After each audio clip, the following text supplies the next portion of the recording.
Shalom semua. Hari ini saya ingin menyampaikan pesan Tuhan. Jadi saat pulang pelayanan tadi naik motor, Tuhan ingatkan saya tentang satu ayat. Jangan menghakimi supaya kamu jangan tidak dihakimi. Kita tahu ayat itu ya. Dan situ Tuhan terangkan saudara. Sebenarnya itu saat kita menghakimi orang saudara, itu bukan Tuhan yang menghakimi kita balik saudara, bukan. Tapi iblis saudara, dia menghakimi kita balik saudara. Jadi misalnya kita begini saudara, misalnya kita ada teman kita mungkin jatuh gitu kan, misalnya melakukan dosa perzinahan gitu, dan kita langsung menghakimi dia, lu nggak boleh lu berzina segala macem. Kita hakimi dia habis-habisan, terus kita kasih tahu nanti lu kena penyakit ini segala macam. Nah di situ saudara, kita sudah menempatkan saudara diri kita sebagai hakim saudara. Nah iblis itu nanti akan menuntut kita saudara, ketika kita jatuh dalam dosa perzinahan saudara. Iblis akan menuntut saudara apa yang pernah kita katakan saudara. Iblis akan nuntut kita balik saudara, apa yang kita pernah katakan pada orang itu saudara. Nah itu mungkin itu salah satu juga saudara hukum tabur tuai saudara. Saat kita menghakimi orang, kita mengatakan tadi, nanti kamu kalau dosa berzina nanti kamu kena penyakit HIV segala macam. Nah itu sebenarnya kita bukan bagian kita sudah melakukan itu bagian Tuhan saudara.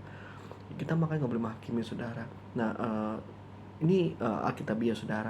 Kita tahu saudara, di kitab kita pernah ada satu peristiwa di mana Yosua tuh dihadapkan ke suatu persidangan gitu ya, dan di situ Yosua tuh dihadapkan sama iblis gitu kan. Iblis tuh menghakimi Yosua tuh habis-habisan saudara. Nah di situ pokoknya Yosua tuh pakai baju kotor saudara. Nah itu saudara, setiap hari kita tuh mengalami penghakiman iblis saudara. Apa yang kita berbuat tuh iblis tuh nuntut loh saudara. Salah satu juga di Imamat 16 saudara, yang tentang bagaimana bangsa Israel tuh melakukan suatu dosa juga ya. Nah iblis itu nuntut saudara. Nah akhirnya suatu waktu Tuhan tuh bilang, kasih persembahkan domba gitu kan, domba jantan, kambing jantan, dan lepas ke padang gurun. Karena iblis itu nuntut saudara, nuntut darah saudara. Nama iblisnya itu Azazel saudara. Ya kita tahu dia itu malaikat jatuh ya, Azazel itu saudara. Jadi itu saudara, iblis itu menuntut saudara. Makanya mulai hari ini kita stop menghakimi saudara, karena kita pun akan dituntut iblis saudara. Apa yang kita hakimi orang, maka Tuhan bilang kan, ukuran kamu pakai untuk mengukur gitu kan, itu akan diukurkan padamu gitu.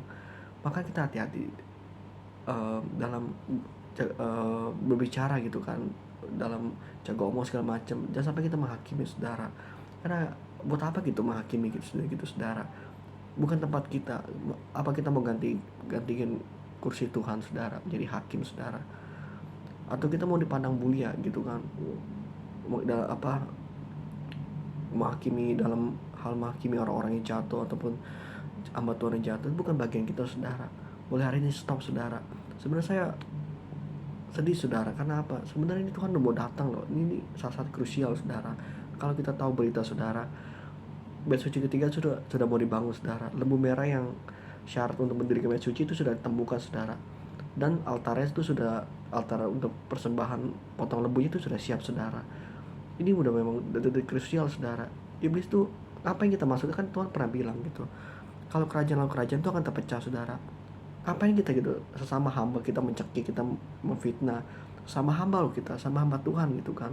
Kalau kerajaan lawan kerajaan maka akan terpecah saudara. Ini mungkin di detik-detik terakhir ini saudara, maksudnya kita harus menyatukan barisan saudara. Kita harus solid sama anak Tuhan. Kalau misalnya ada jemaat ataupun hamba Tuhan yang jatuh, kita harusnya tidak boleh menghakimi. Kita harus menangis juga bersama dia saudara. Kita harus menangisi dan mendoakan dia saudara. Kita harus menangisi jiwanya saudara. Kita mendoakan dia, itu benar saudara, bukan menghakimi. Bukan bagian kita saudara. Dan Tuhan pun tidak menghakimi saudara, sampai nanti kedatangan yang kedua kali, itu dia baru menghakimi saudara.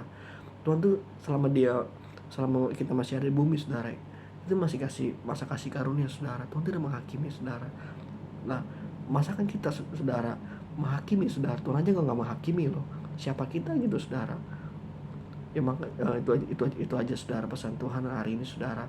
Mungkin agak keras saudara waktu Tuhan bilang ini juga firman Tuhan seperti pedang bermata dua, kita tahu ya. Ini juga teguran juga untuk saya saudara, reminder juga untuk saya ya, karena memang kita nggak tahu sebagai manusia, kadang kita kelewatan dalam bicara.